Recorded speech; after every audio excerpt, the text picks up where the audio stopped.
Welcome to the marvelous land of Oz. I'm Margelle. Now our friends have finally arrived at the Emerald City. Let's find out what happens next in The Wizard of Oz by L. Frank Baum.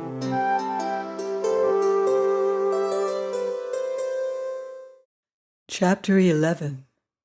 The Wonderful Emerald City of Oz. Even with eyes protected by the green spectacles, Dorothy and her friends were at first dazzled by the brilliancy of the wonderful city.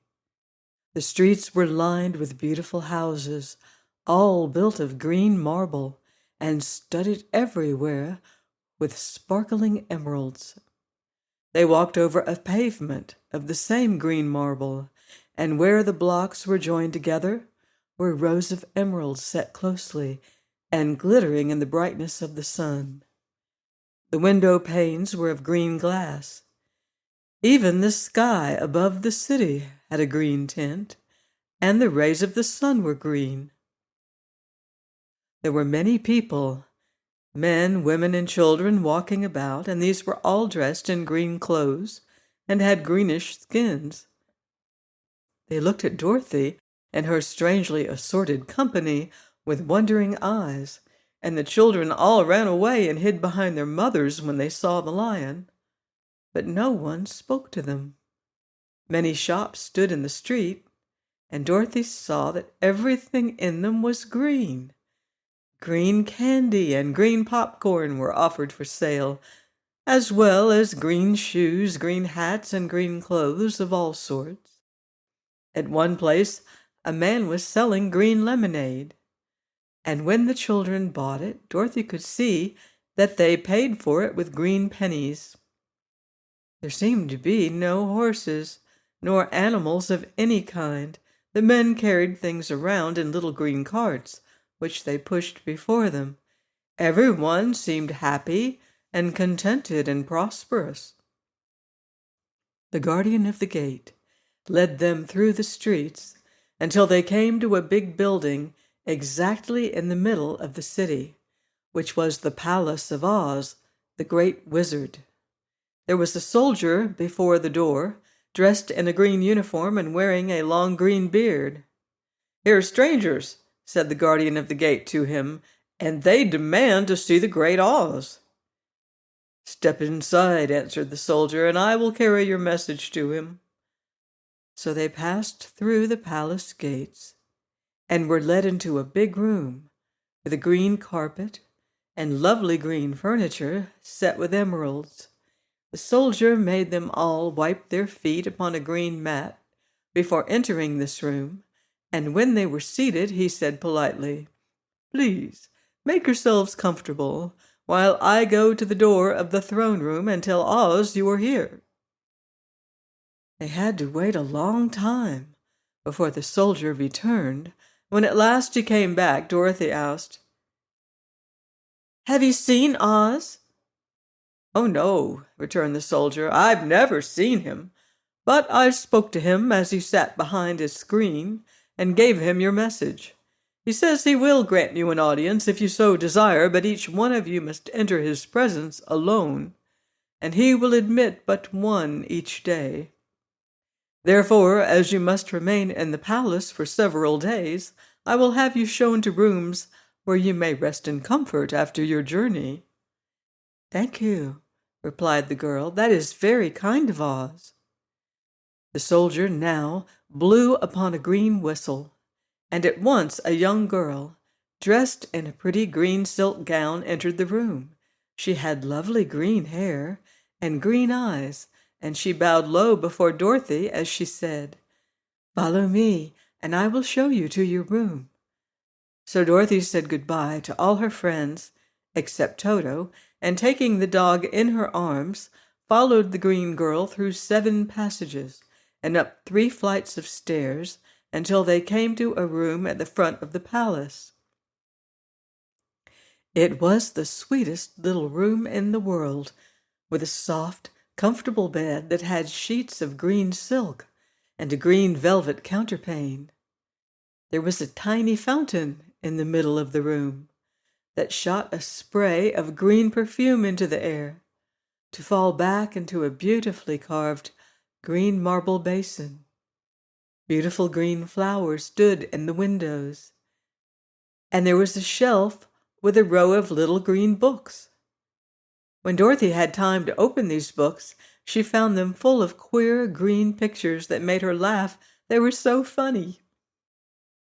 In a wardrobe were many green dresses made of silk and satin and velvet, and all of them fitted Dorothy exactly.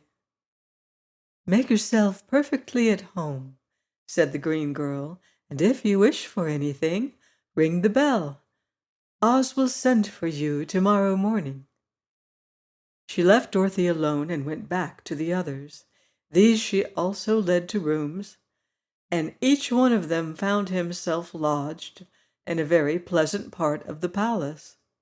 Of course, this politeness was wasted on the Scarecrow, for when he found himself alone in his room, he stood stupidly in one spot just within the doorway to wait till morning.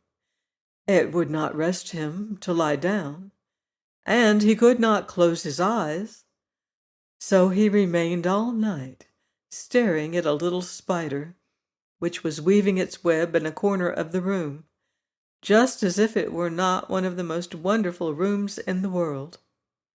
The Tin Woodman lay down on his bed from force of habit, for he remembered when he was made of flesh, but not being able to sleep, he passed the night moving his joints up and down to make sure they kept in good working order.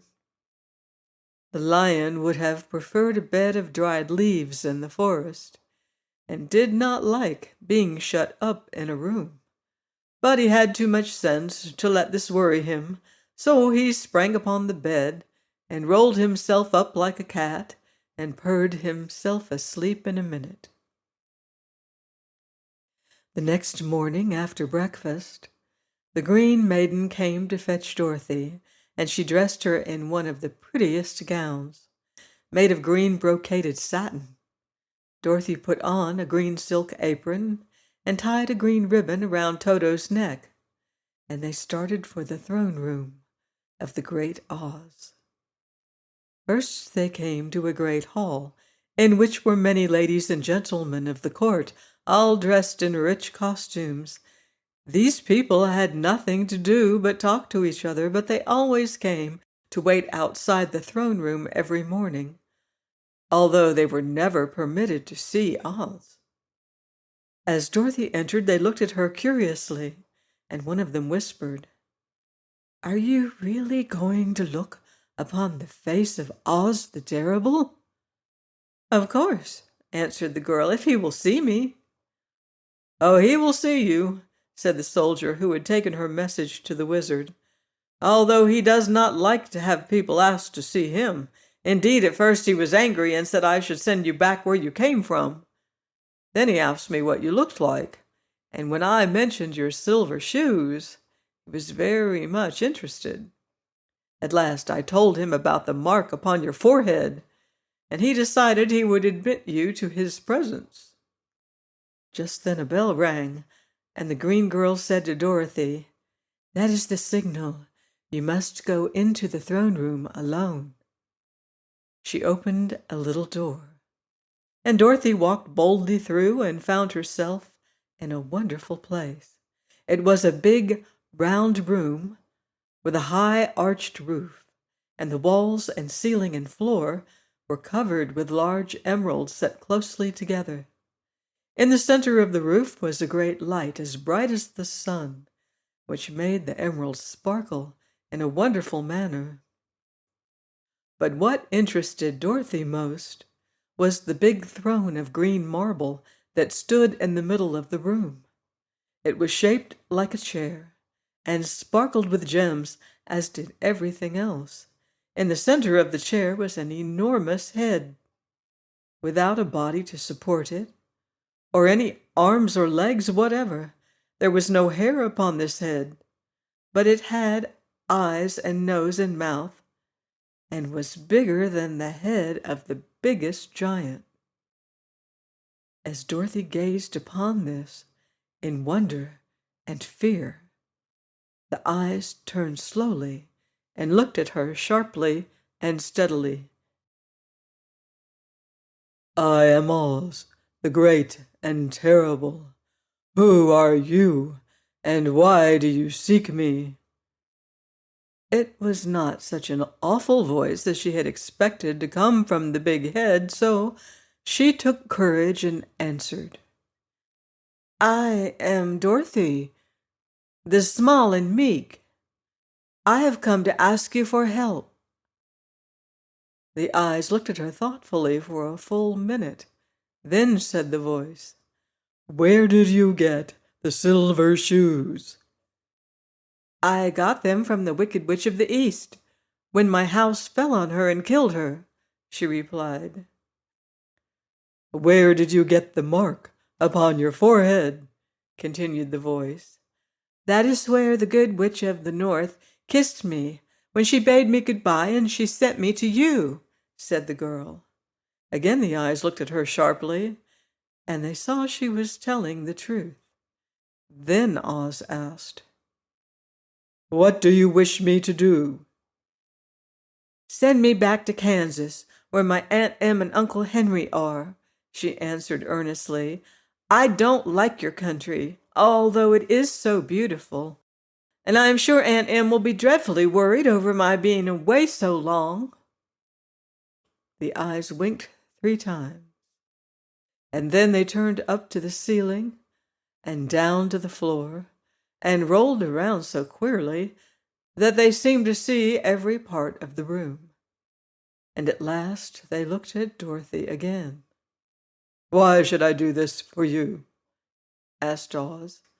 "Because you are strong and I am weak. Because you are a great wizard and I am only a helpless little girl," she answered. "But you were strong enough to kill the Wicked Witch of the East," said Oz. "That just happened," returned Dorothy simply. "I could not help it." "Well," said the head, "I will give you my answer. You have no right to expect me to send you back to Kansas unless you do something for me in return. In this country, everyone must pay for everything he gets. If you wish me to use my magic power to send you home again, you must do something for me first. Help me, and I will help you." "What must I do?" asked the girl. "Kill the Wicked Witch of the West," answered Oz. "But I cannot!" exclaimed Dorothy, greatly surprised. "You killed the Witch of the East, and you wear the silver shoes which bear a powerful charm. There is now but one Wicked Witch left in all the land, and when you can tell me she is dead, I will send you back to Kansas, but not before." The little girl began to weep. She was so much disappointed, and the eyes winked again and looked upon her anxiously, as if the great Oz felt that she could help him if she would. "I never killed anything willingly," she sobbed, "and even if I wanted to, how could I kill the Wicked Witch? If you, who are great and terrible, cannot kill her yourself, how do you expect me to do it?" "I do not know," said the head, "but that is my answer, and until the Wicked Witch dies, you will not see your uncle and aunt again. Remember that the witch is wicked, tremendously wicked, and ought to be killed. Now go, and do not ask to see me again until you have done your task." Sorrowfully, Dorothy left the throne room and went back where the lion and the scarecrow and the Tin Woodman were waiting to hear what Oz had said to her. "There is no hope for me," she said sadly, "for Oz will not send me home until I have killed the Wicked Witch of the West, and that I can never do." Her friends were sorry, but could do nothing to help her, so she went to her own room and lay down on the bed and cried herself to sleep. The next morning the soldier with the green whiskers came to the Scarecrow and said, "Come with me, for Oz has sent for you." So the Scarecrow followed him and was admitted into the great throne room, where he saw sitting in the emerald throne a most lovely lady. She was dressed in green silk gauze and wore upon her flowing green locks a crown of jewels. Growing from her shoulders were wings, gorgeous in color and so light that they fluttered if the slightest breath of air reached them. When the Scarecrow had bowed as prettily as his straw stuffing would let him before this beautiful creature, she looked upon him sweetly and said, "I am Oz, the great and terrible. Who are you, and why do you seek me?" Now the Scarecrow, who had expected to see the great head Dorothy had told him of, was much astonished. But he answered her bravely, "I am only a scarecrow stuffed with straw. Therefore I have no brains, and I come to you praying that you will put brains in my head instead of straw, so that I may become as much a man as any other in your dominions." "Why should I do this for you?" asked the lady. "Because you're wise and powerful, and no one else can help me," answered the Scarecrow. "I never grant favors without some return," said Oz. "But this much I will promise. If you will kill for me the Wicked Witch of the West, I will bestow upon you a great many brains, and such good brains that you will be the wisest man in all the land of Oz." "I thought you asked Dorothy to kill the witch," said the Scarecrow in surprise.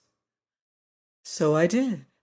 I don't care who kills her, but until she is dead I will not grant your wish. Now go, and do not see me again until you have earned the brains you so greatly desire." The Scarecrow went sorrowfully back to his friends and told them what Oz had said.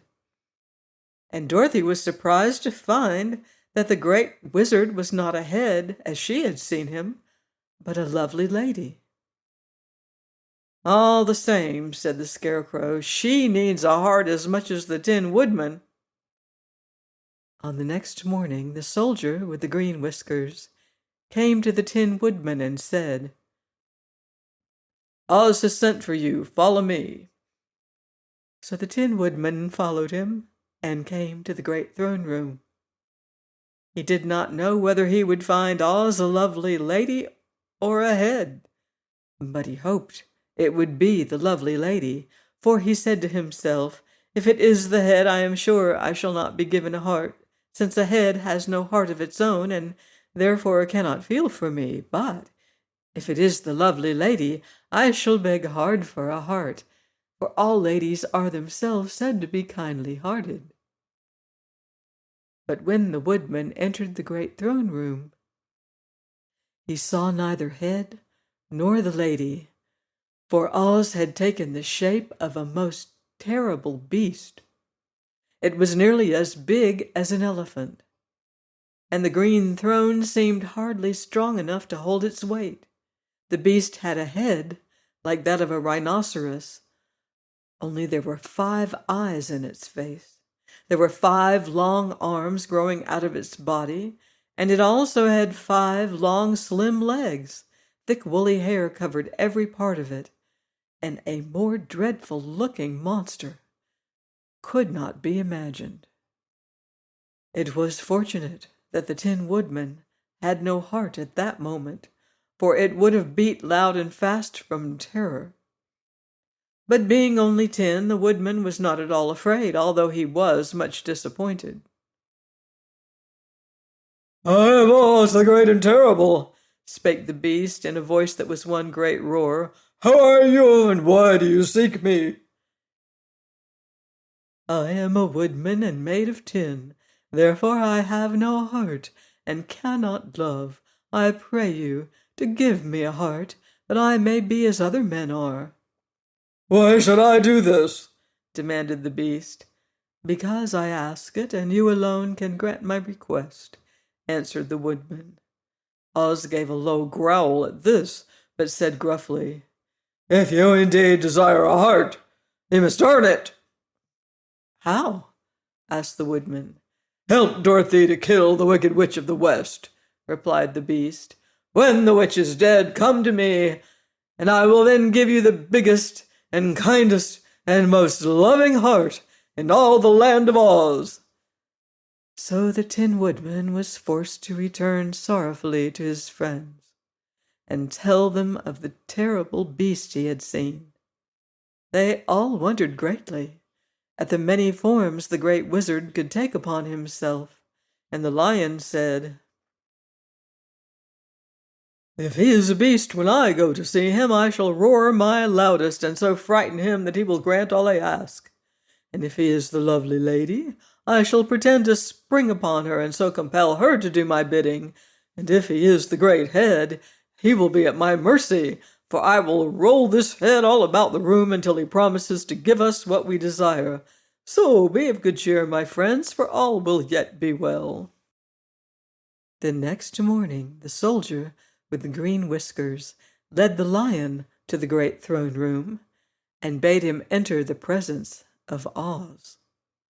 The lion at once passed through the door, and glancing around saw to his surprise that before the throne was a ball of fire, so fierce and glowing he could scarcely bear to gaze upon it. His first thought was that Oz had by accident caught on fire and was burning up. But when he tried to go nearer, the heat was so intense that it singed his whiskers, and he crept back tremblingly to a spot nearer the door.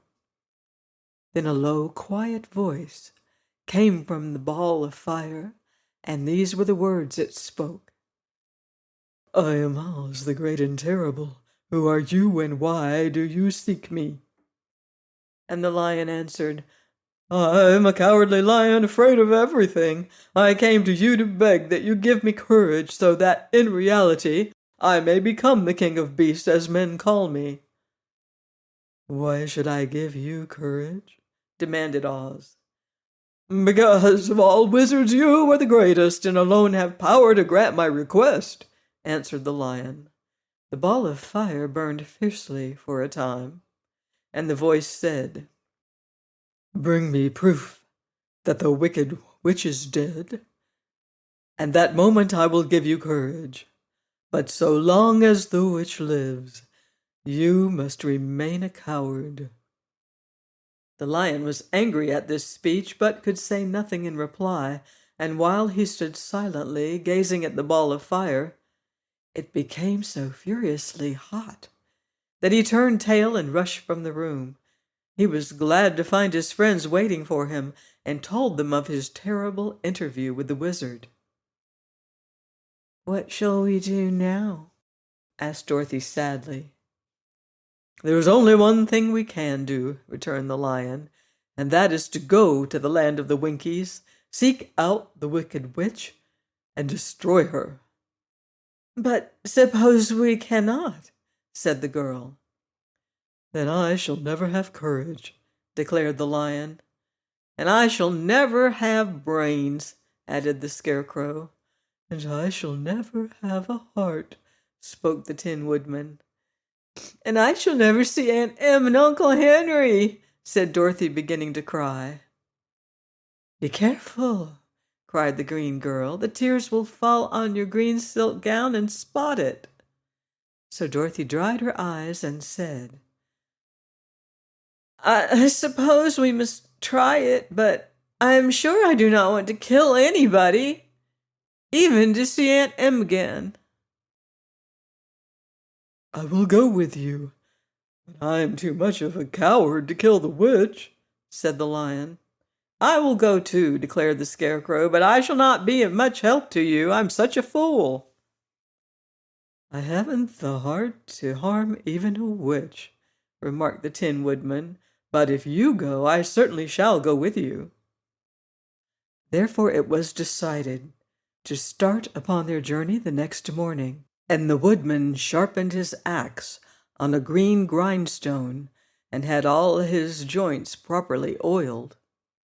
The Scarecrow stuffed himself with fresh straw, and Dorothy put new paint on his eyes that he might see better. The green girl, who was very kind to them, filled Dorothy's basket with good things to eat, and fastened a little bell around Toto's neck with a green ribbon. They went to bed quite early, and slept soundly until daybreak, when they were awakened by the crowing of a green cock that lived in the backyard of the palace, and the cackling of a hen that had laid a green egg. Do they dare go in search of the Wicked Witch? I fear our friends are heading into terrible danger. Please join me next week for more thrilling adventure on the marvelous land of Oz. Goodbye for now. See you in Oz.